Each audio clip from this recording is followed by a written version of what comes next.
হাওয়াটা কিন্তু আমাদের সমুদ্রে থাকবে। গঙ্গা মানে সমুদ্রে বঙ্গোপসাগর থেকে প্রায় আপনার 50, 100, 200 কিলোমিটার যত গভীর সমুদ্রে যাবে, নামখানা বকখালি থেকে যত আমরা সমুদ্রের দিকে যাব ততই কিন্তু আমাদের হাওয়ার গতিবেগটা বেশি পাবো।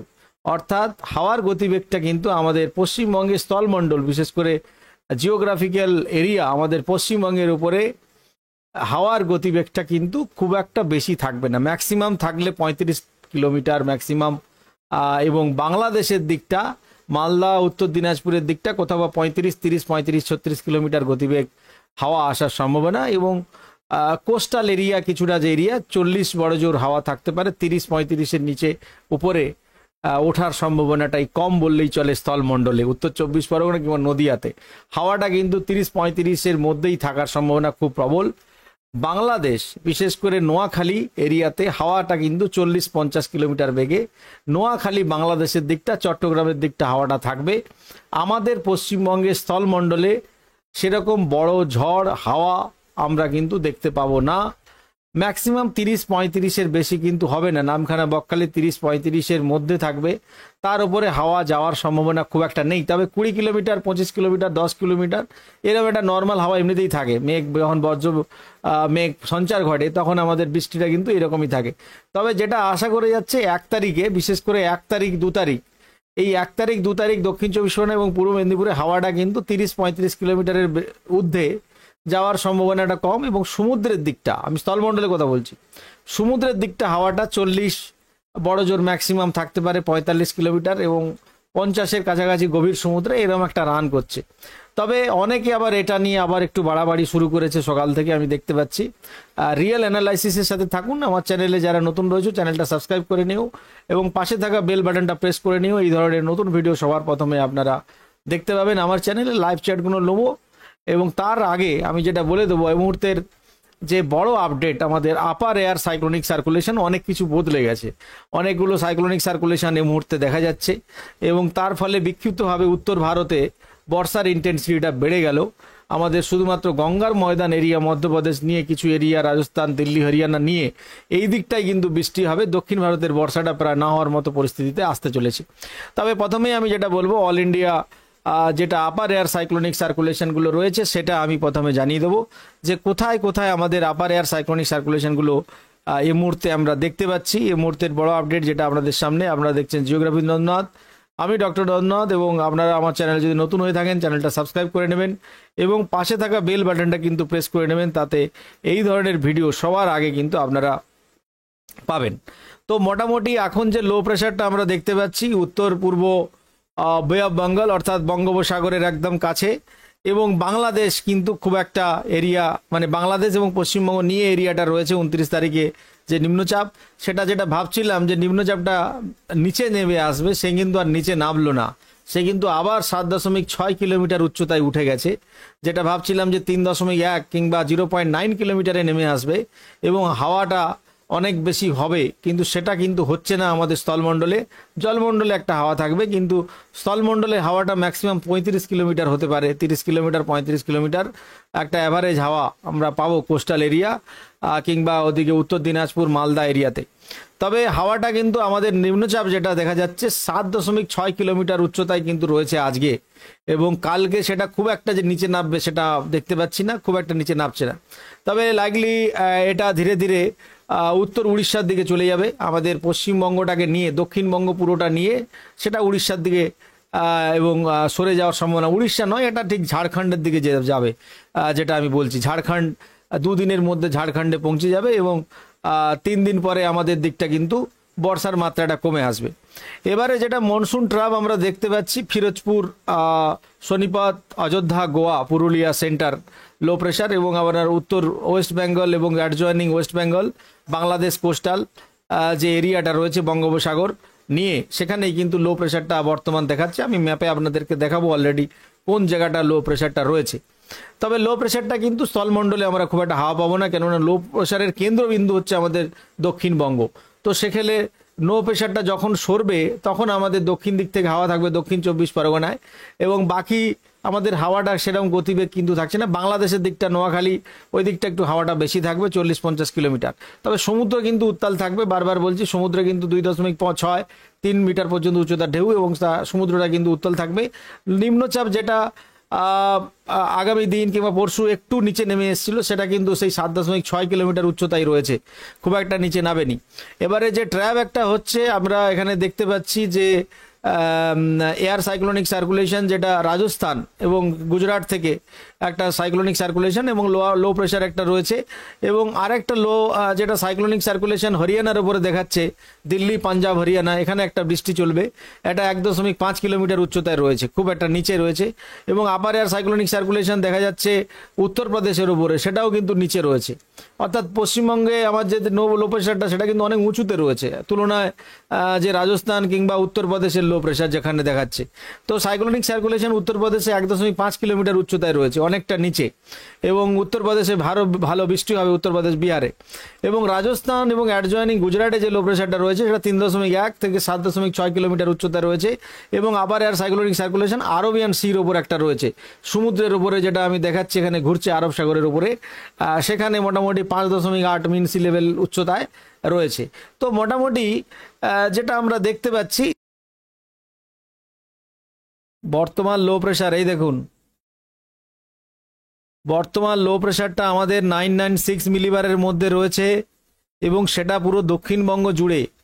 মানে দক্ষিণবঙ্গ জুড়ে মানে কি, এই রাতের নিম্নচাপের যে এরিয়াটা দক্ষিণ উত্তর 24 পরগনা, নদিয়া নিয়ে, বর্ধমান নিয়ে, আরামবাগ নিয়ে, এদিকে খড়গপুর নিয়ে, মানে মেদিনীপুর নিয়ে, দুই মেদিনীপুর, হাওড়া, হুগলি, দক্ষিণ 24 পরগনা, উত্তর 24 পরগনা, নদিয়া, বীরভূম, মুর্শিদাবাদ, আরও যে আপনার বর্ধমান এবং বাঁকুড়া জেলার হাব নিয়ে, এমন একটা বড় এরিয়া কিন্তু আমাদের এখন বায়ুর প্রেশারটা খুব নিম্ন, মানে লো প্রেশার রয়েছে, এমন একটা বড় এরিয়া। এখানে কিন্তু হাওয়াটা একদম থিম হয়ে আসবে, মানে হাওয়া একদম ধীর গতিতে চলবে এইসব এরিয়াতে। যেখানে নিম্নচাপের কেন্দ্রবিন্দু হয়, সেখানে হাওয়ার স্পিডটা একদম কম থাকে, তার চারিদিকে হাওয়াটা থাকবে। অর্থাৎ আমাদের বঙ্গোপসাগরে হাওয়া থাকবে 40 কিলোমিটার গতিবেগে, এদিকে বাংলাদেশের দিকে চট্টগ্রাম, নোয়াখালী হাওয়া থাকবে আপনার, বাংলাদেশের টাঙ্গাইল হাওয়া থাকবে 30 থেকে 40-50 কিলোমিটার, এগুলো কিন্তু হাওয়া থাকবে। এবারে আমাদের পশ্চিমবঙ্গটা নিম্নচাপের কেন্দ্রে থাকার ফলে এখানে স্থলমণ্ডল, মানে যেখানে স্থলভাগ, এই স্থলভাগে কিন্তু হাওয়াটা কম থাকছে। এটা এই মুহূর্তের নতুন অ্যানালাইসিস এবং আমার রিসার্চ বলছে এই নিম্নচাপের কেন্দ্রে হাওয়া এমনিতেই কম থাকে, এবং তার আশপাশের এরিয়াগুলো হাওয়াটা বেশি থাকে। এবং এর নিম্নচাপের যে কেন্দ্রবিন্দু, সেটা 30 তারিখে খুব একটা ছোট হবে না, এটা কিন্তু খুব একটা ছোট হবে না, এটা এইভাবেই কিন্তু এগোনোর সম্ভাবনা রয়েছে। মানে আপনাদের এই যে আমি দেখাচ্ছি, এর নিম্নচাপের যে কেন্দ্রবিন্দু কলকাতা নিয়ে, হলদিয়া নিয়ে, ওদিকে নামখানা, বকখালি নিয়ে, এমন একটা এরিয়ার মধ্যে দিয়েই নিম্নচাপটা কিন্তু ক্রস করার সম্ভাবনা রয়েছে। আপনার বজ্রঝড় এমন একটি বিষয় যা আমরা স্বাভাবিকভাবেই এটাকে নিয়ে ইন্টারেস্টিং থাকি অনেকে, এগুলো বেশ সাধারণত এবং যে কোনো জায়গায় ঘটতে পারে, এরকম নয় যে কোথাও ঘটবে না বজ্রঝড় কিংবা বজ্রপাত। তো বর্তমানে আমাদের মহাবিশ্বে আমরা যদি দেখি, প্রায় 2000টির মতো বজ্রপাত আমাদের হচ্ছে, এবং প্রতি সেকেন্ডে আমাদের আর্থে প্রায় 100টার মতো বজ্রপাত প্রতি সেকেন্ডে হয়, এবং প্রতিদিনে 80 লক্ষ বজ্রপাত হচ্ছে। এটা আমাদের একটা ওয়ার্ল্ড ডেটা থেকে পাওয়া যাচ্ছে। এবং বজ্রপাতের ফলে গরম বাতাস পরিষ্কার হতে পারে, এবং বজ্রপাতের ফলে পৃথিবীতে বিদ্যুতিক যে ভারসাম্য বজায় রাখে, এবং ওজোন উৎপাদনকারী যে রাসায়নিক তৈরিতে কিন্তু সেটা কিন্তু আমাদের সাহায্য করে। এবং যখনই থান্ডারস্টর্মটা হয়, বজ্রবিদ্যুৎ যখন পড়ে, আমাদের কিন্তু যে সমস্ত প্লান্ট রয়েছে তাদের খুব উপকার হয়, নাইট্রোজেনের মাত্রাটা কিন্তু বেড়ে যায়। তাই এই বজ্রঝড়ের জীবনচক্র বলতে গিয়ে আমরা 3টি পর্যায় আমরা দেখতে পাবো। সেটা হচ্ছে বিকাশ পর্যায়, সেটা হচ্ছে পরিণত পর্যায়, আর একটা হচ্ছে আপনার বিলুপ্ত পর্যায়। অর্থাৎ এখানে বিকাশ, ডেভেলপমেন্ট স্টেজ, যখন আর্দ্র উষ্ণ বাতাস উপরে উঠে যায় এবং ঠান্ডা হলে এবং ঘনীভূত হয়ে সেটা কিউমুলাস মেঘের তৈরি করে, এবং উষ্ণ বাতাসের ঊর্ধ্বমুখী হওয়া এবং একটি মেঘের শীঘ্র একটা মিনারের মতো একটা গোল গোল মেঘ একটা ডেভেলপ হতে থাকে, কালো কালো কালো কালো গোল গোল মেঘ। এর নাম হচ্ছে সৌচ্চ কিউমুলাস, যেটাকে আমরা বলা হয়। বেশ উঁচু, বেশ কিউমুলাস মেঘটা একটা ডেভেলপ হতে থাকে। এগুলো একটা ঝড়ের পূর্বাভাস দেয় যে এই বুঝি হাওয়া হয়ে একটা ঠান্ডা হাওয়া দিয়ে বৃষ্টি আসলো বলে, এরকম একটা ডেভেলপ হতে থাকে মেঘটা, কিন্তু একদম জমজমাটভাবে এই বিকাশ করতে থাকে। এই পর্যায়টাকে আমরা বিকাশ বলা হয়, ডেভেলপমেন্ট স্টেজ বলা হয়, এবং কোনো বৃষ্টিপাত কিন্তু তখন হয় না, মেঘটা কিন্তু জমতে থাকে। ক্লিয়ার? তো এটা কিন্তু আমাদের বিদ্যুৎ ঝলকায় অনেক সময় মেঘ যখন জমতে থাকে, এবং মেঘটি অবশেষে ওপরের দিকে এমন একটা অঞ্চল বৃদ্ধি পায় যেখানে কিন্তু তাপমাত্রা হিমাঙ্কের নিচে থাকবে, এবং বরফের স্ফটিক মানে আমাদের যে ক্রিস্টাল আইস, সেই ক্রিস্টাল আইসগুলো কিন্তু গঠনের মানে হয়ে যাবে। রিসেন্ট আমাদের উত্তরপ্রদেশ কিংবা বিহারে একটা সোশ্যাল মিডিয়াতে ভিডিও দেখলাম যে আকাশের ক্রিস্টাল আইসগুলো ওপর থেকে ডাইরেক্ট পড়ে গেছে, অর্থাৎ একটা বড় বড় বরফের উড়ে যাওয়া বরফ খণ্ডগুলো সেগুলো আমাদের মাঠের মধ্যে পড়ছে। এই ভিডিওটা আপনারা দেখেছেন মনে হচ্ছে সোশ্যাল মিডিয়ায়, যদি না দেখে থাকেন আমাকে কমেন্ট করবেন, আমি ভিডিওটা আপনাদের শেয়ার করব রিলেতে। ঠিক আছে? তো রিলেতে আপনাদেরকে আমি কিন্তু এই ভিডিওটা দেখিয়ে দেবো, যদি না দেখে থাকেন। কারা কারা দেখেছেন একবার কমেন্ট করবেন। ওই গ্রামের মধ্যে আকাশ থেকে বড় বড় বরফের মতো মানে উড়ে যাওয়া যে মেঘগুলো, মানে যে ক্রিস্টাল আইস, সেগুলো কিন্তু বড় বড় এরিয়া, মানে 5 ফুট 10 ফুটের বরফ খণ্ড উপর থেকে নিচে পড়ে গেছে, উড়ন্ত বরফগুলো যেগুলো। আপনারা কি দেখেছেন সেটা? আমাকে কমেন্ট করে জানাবেন কারা কারা দেখেছেন। তো মেঘের অবশেষে আমি যেটা বলছি যে কিউমুলাস যে মেঘগুলো, সেটা প্রায় ক্লাসিক অ্যাভিল আকৃতি তৈরি করে, এবং লম্বা মেঘের শীর্ষে বরফ এবং বজ্রপাতের সাথে মানে সম্পর্কিত বজ্রপাত, এবং বজ্রপাতের জন্য একটি অপরিহার্য উপাদান হিসেবে এই মেঘগুলো কিন্তু ডেভেলপ হতে থাকে। এবং মেঘের ভেতরে লক্ষ লক্ষ বরফ কণা এবং জলকণার মধ্যে সংঘর্ষের ফলে বিদ্যুতিক চার্জ তৈরি হয়। এই বিদ্যুতিক চার্জটা তৈরি হয় কিভাবে? যে মেঘের ভেতরে লক্ষ লক্ষ বরফ কণার জন্মগ্রহণ করা, এবং এই বরফ কণা এবং জলকণার মধ্যে একটা সংঘর্ষের ফলে বৈদ্যুতিক চার্জ তৈরি হয়, এবং যখন এই বজ্রপাতের সময় বৈদ্যুতিক চার্জ যথেষ্ট পরিমাণে আলাদা হয়ে যায়, এবং কিছু অঞ্চলে ঋণাত্মক চার্জ, আবার কিছু অঞ্চলে ধনাত্মক, মানে কোথাও নেগেটিভ কোথাও পজিটিভ চার্জ তৈরি হয়, তখন বজ্রপাতের সম্ভাবনাটা কিন্তু তৈরি হয়ে যায়।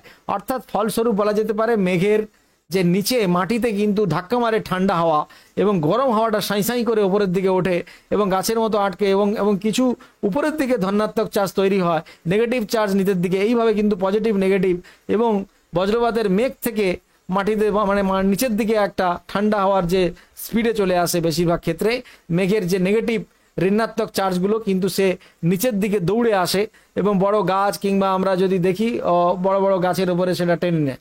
তো মোটামুটি আমরা মাটি থেকে যে আসা চার্জ, মেঘ থেকে আসা যে চার্জের সাথে যুক্ত হওয়ার জন্য সে কিন্তু ফ্লাশ করে, এবং আমাদের বজ্রপাত হয়। এই বজ্রপাতের মানে চারপাশে বাতাসের ক্ষণিকের জন্যে 30,000 ডিগ্রি সেন্টিগ্রেড পর্যন্ত তাপমাত্রায় কিন্তু পৌঁছে যায়, এবং যার ফলে কি হয়, বাতাস দ্রুত প্রসারিত হয়, এবং আমরা বজ্রপাতের হিসেবে শুনতে পাই, এবং বজ্রপাত এবং প্রায় একই সময়ে ঘটে। এভাবে আলোর শব্দ চেয়ে আমাদের দ্রুত ভ্রমণ করে, মানে আলোটা আগে ছেড়াক করে চমকায়, পরে আমাদের শব্দটা শুনতে পাই। ঠিক আছে? মানে আলোটা খুব দ্রুত আসে, তাই আলোটা কিন্তু প্রথমে পেয়ে যায়, তারপরে কিন্তু আকাশের হুড়হুড়া আওয়াজটা পরে আসে। তো আমরা এখানে আমাদের ঝড়ের পরিণত পর্যায়, যেখানে আমরা ঝড়টা পরিণত পর্যায় হিসেবে ধরবো, সেটা হচ্ছে ঊর্ধ্বমুখী বাতাস ঝড়কে মানে খাওয়ার দেওয়া হিসেবে ব্যবহার করে, এবং তখন কি হয়, মেঘের জলীয় বাষ্প এত ভারী জলকণা তৈরি করে এবং বৃষ্টিপাত শুরু হয়। এর ফলে কি হয়, বাতাসে একটি স্তম্ভ তৈরি হয় এবং নিচের দিকে ঠেলা মারে। তখন নিম্নমুখী যে বৃষ্টি শীতল বাতাস সে মাটির উপরে দিয়ে ছড়িয়ে পড়ে, এবং সেই ছড়িয়ে পড়াটা সম্মুখ ভাগ তৈরি করে, এবং এই যে নেগেটিভ আয়নগুলো মাটির উপর দিয়ে ছড়িয়ে পড়াটা কিন্তু খুব ডেঞ্জার হয়ে যায়। তখন বজ্রবিদ্যুৎ হলেই কিন্তু সে টেনে নেয় নিচের দিকটা। তো ঘন ঘন বজ্রপাতটা কিন্তু তখন আমরা দেখা যায় থান্ডারস্টর্মে।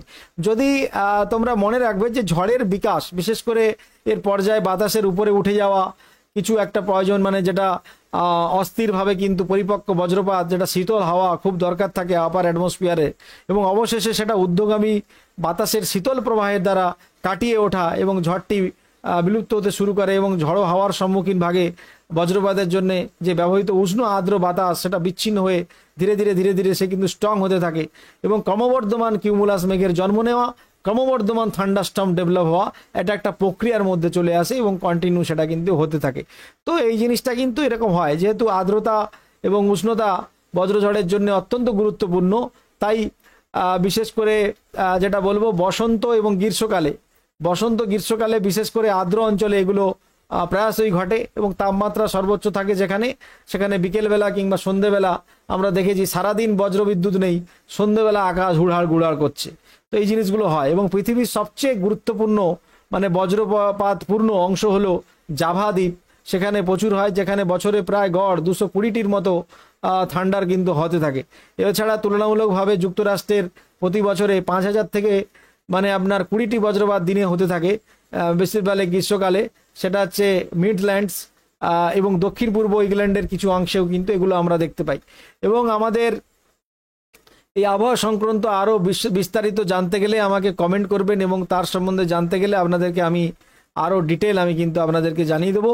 কমে যাবে, বন্যা আসার সম্ভাবনা দেখা যাচ্ছে পশ্চিমবঙ্গের একাধিক জায়গায়, বাঁকুড়া, পূর্ব মেদিনীপুর, হাড়োয়া, হুগলি, উত্তর 24 পরগনা, পশ্চিম মেদিনীপুর, পুরুলিয়া, দক্ষিণ 24 পরগনার একাধিক জায়গা প্রচুর বৃষ্টিতে রাস্তাঘাট ডুবে যাওয়ার সতর্কতা এখানে দেখা যাচ্ছে। তো কালকের বর্ষা আমাদের কিন্তু 30 তারিখ পর্যন্ত এই আপডেটটা দেয়া রয়েছে।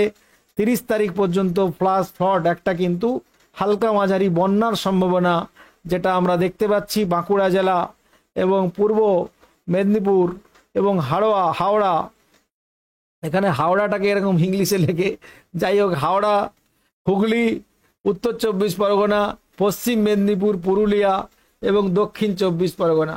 তো এই সব এরিয়াতে কিন্তু জেলাগুলোতে আমাদের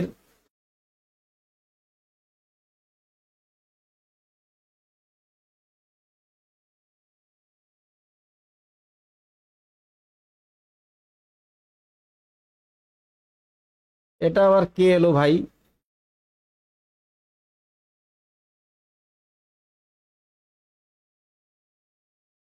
ভব ভচম কি সব লিখছো? ভচম তোমাকে আমি হাইডই করে দিলাম।